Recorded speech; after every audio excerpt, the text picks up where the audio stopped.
The suburbs are often seen as a sanctuary of peace, where the only sounds at night are the rustle of leaves and the distant hum of a passing car.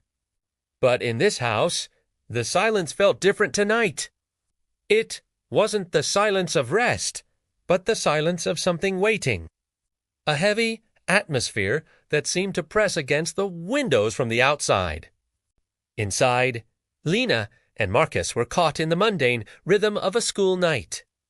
Lena, 16 and protective, was focused on her homework, while 11-year-old Marcus played on his phone. Beside them, their dog lay curled on the rug.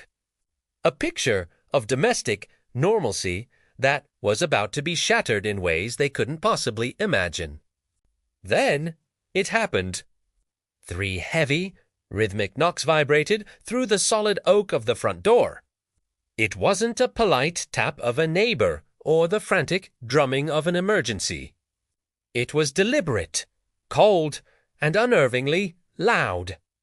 The dog, usually friendly to a fault, didn't bark. Instead, a low, primal growl began to rumble in its chest. Lena felt a chill that had nothing to do with the thermostat. She approached the door with hesitant steps, her breath catching in her throat. When she leaned forward to peer through the small glass lens of the peephole, the world outside seemed to distort. What she saw wasn't a person, but a nightmare manifest, standing perfectly still on their porch. The doorbell camera feed flickered to life on Marcus's phone, revealing 3 figures that looked like they had stepped out of an unsettling dream. The first stood center stage, wearing a featureless, blank white mask that reflected no light. To its left, a figure in a grimy, distorted clown costume stood with an unmoving, painted grin that reached its ears.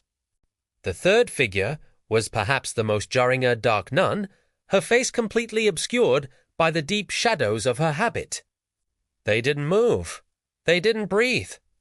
They simply existed in that space, a trio of silent sentinels.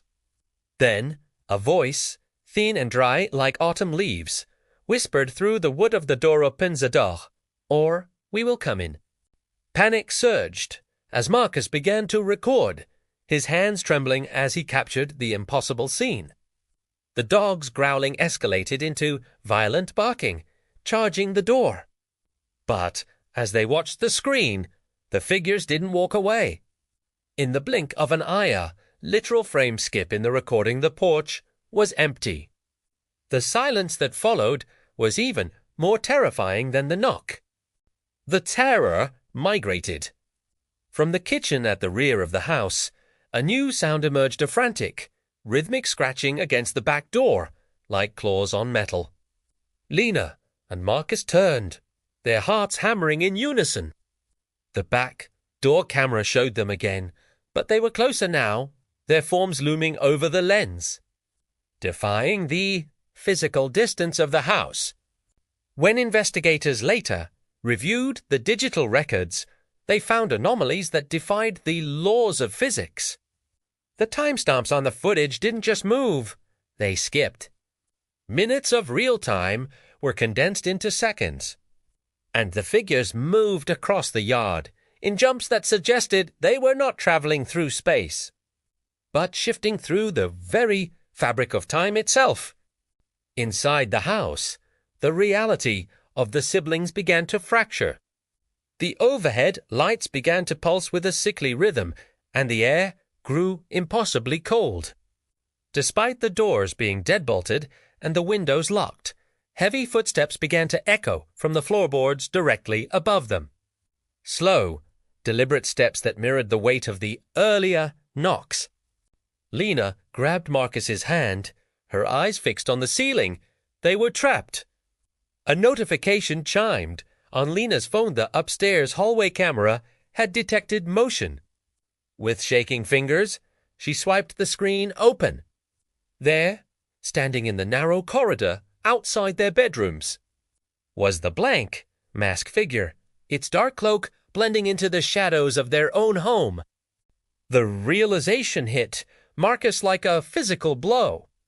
He began to scroll back through the footage he had recorded earlier in the evening, searching for the moment they got in. But as he rewound the video, he saw something that froze the blood in his veins.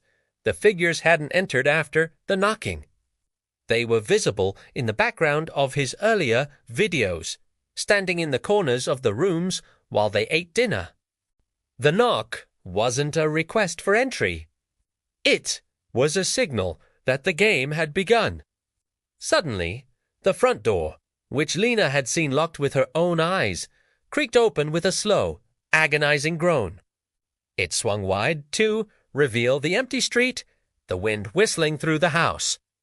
But the figures were no longer outside. They were merging with the interior, becoming part of the architecture. Lena looked toward the stairs as the figure began to descend. As it reached the mid-landing, it reached up with a pale, elongated hand and began to peel away the white mask. Lena wanted to scream, but her voice was gone. Beneath the mask was not a face, but a blurred, chief one, an unnatural entity that had no place in the world of the living. The screen cuts to black as the narrator explains the aftermath. When the police finally arrived after a neighbor reported the door standing open, the house was silent once more. There was no sign of a struggle, no broken locks, and most hauntingly, no sign of Lena, Marcus, or their dog. The house was a pristine tomb, exactly as it had been at the start of the night. But the true horror was discovered in a final review of the doorbell camera. Throughout the entire 10-minute ordeal, as the three masked figures terrorized the house, there was a fourth entity. It never approached the door. It never moved. It was standing directly behind the person who had originally installed the camera positioned, precisely in the viewer's own perspective. They say that when you watch the footage of the 10 minutes outside, you are inviting them into your own timeline. The distortion you see is not a glitch in the record, but a bridge being built. Listen closely to the silence around you now.